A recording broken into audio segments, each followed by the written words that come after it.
Reading by Robin Cotter, Toronto, Ontario, December 2006.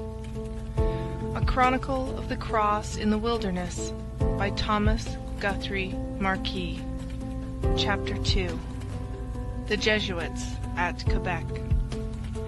The 15th of June, 1625, was a significant day for the colony of New France. On that morning, a blunt-prowed, high-pooped vessel cast anchor before the little trading village that clustered about the base of the great cliff at Quebec. It was a ship belonging to the Caens, and it came laden to the hatches with supplies for the colonists and goods for trade with the Indians.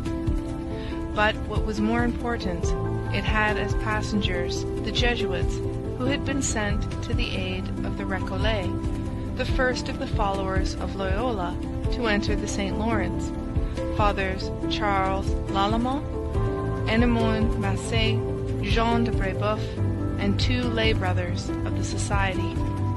These black-robed priests were the forerunners of an army of men who, bearing the cross instead of the sword, and laboring at their arduous tasks in humility and obedience, but with dauntless courage and unflagging zeal, were to make their influence felt from Hudson Bay to the Gulf of Mexico, and from the sea-girt shores of Cape Breton to the wind-swept plains of the Great West.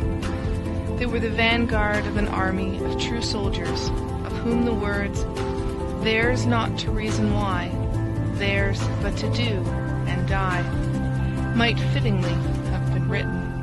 The Jesuit missionary in North America had no thought of worldly profit or renown, but with his mind fixed on eternity, he performed his task ad majorem Dei gloriam, for the greater glory of God. The Jesuits had sailed from Dieppe on the 26th of April in company with the Recollet friar La Roche de Delon, of whom we shall presently hear more. The voyage across the stormy Atlantic had been long and tedious. On a vessel belonging to Huguenots, the priests had been exposed to the sneers and jibes of crew and traders. It was the Viceroy of New France, the Duc de Ventadour, a devout Catholic, who had compelled the Huguenot traders to give passage to these priests, or they would not have been permitted on board the ship. Much better could the Huguenots tolerate the humble, mendicant Recollet than the Jesuits, aggressive and powerful, uncompromising opponents of Calvinism.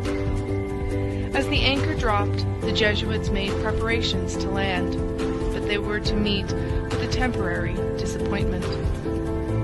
Champlain was absent in France, and Emery de Caen said that he had received no instructions from the Viceroy to admit them to the colony.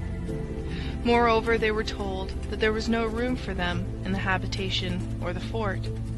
To make matters worse, a bitter, slanderous diatribe against their order had been distributed among the inhabitants, and the doors of Catholics and Huguenots alike were closed against them.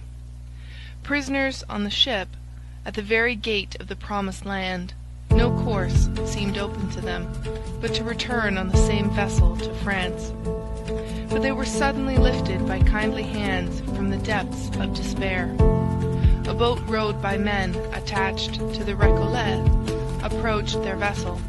Soon several friars dressed in coarse grey robes, with the knotted cord of the Recollet order about their waists, peaked hood hanging from their shoulders, and coarse wooden sandals on their feet, stood before them on the deck, giving them a whole-hearted welcome and offering them a home, with the use of half the buildings and land on the St. Charles.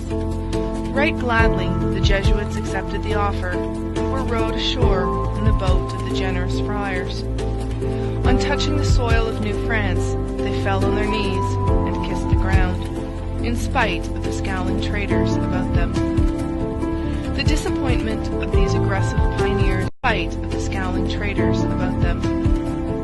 The disappointment of these aggressive pioneers of the Church must have been great as they debuted Quebec. It was now 17 years since the colony had been founded, yet it had fewer than 100 inhabitants. In the whole of Canada, there were but 7 French families and only 6 white children. Save by Louis Hebert, the first to cultivate the soil at Quebec, and the Recollets, no attempt had been made at agriculture, and the colony was almost wholly dependent on France for its subsistence.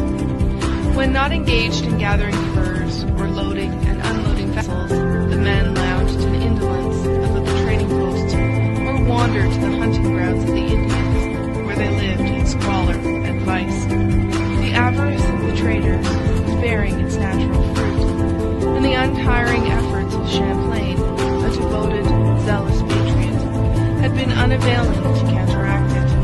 The colony sorely needed the self-sacrificing Jesuits, but for whom it would soon undoubtedly have been cast off by the mother country as a worthless burden.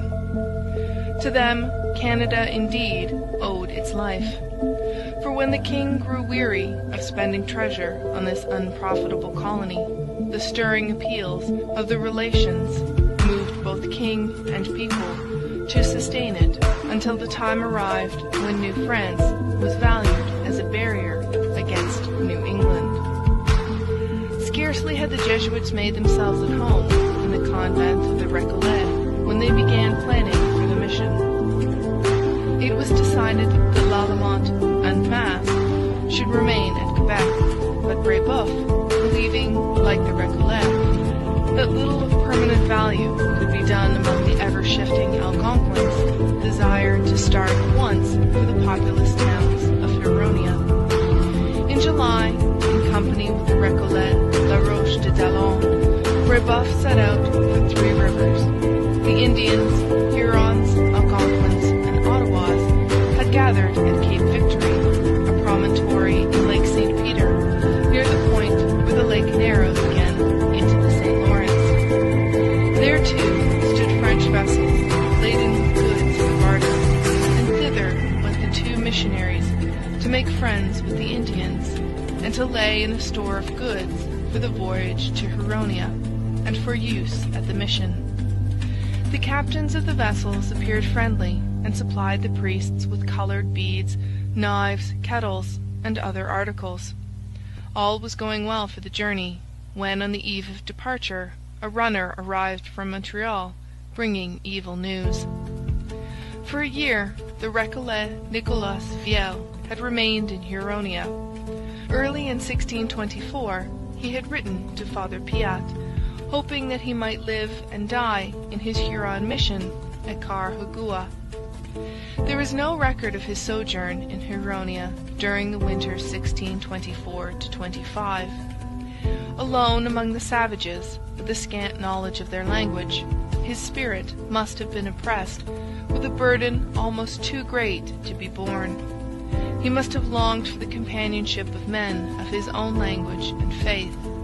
At any rate, in the early summer of 1625, he had set out for Quebec with a party of trading Hurons for the purpose of spending some time in retreat at the residence on the banks of the St. Charles. He was never to reach his destination. On arriving at the Rivière des Prairies, his Indian conductors, instead of portaging their canoes past the treacherous rapids in this river, had attempted to run them, and a disaster had followed. The canoe bearing Father Viel and a young Huron convert named Ahostic, the Little Fish, had been overturned, and both had been drowned. The story brought to Cape Victory was that the tragedy had been due to the treacherous conduct of 3 evil-hearted Hurons who coveted the goods the priest had with him. On the advice of the traders, who feared that the Hurons were in no spirit to receive the missionaries, Brebeuf and Daillon concluded not to attempt the ascent of the Ottawa for the present, and returned to Quebec. 10 years later, such a report would not have moved Brebeuf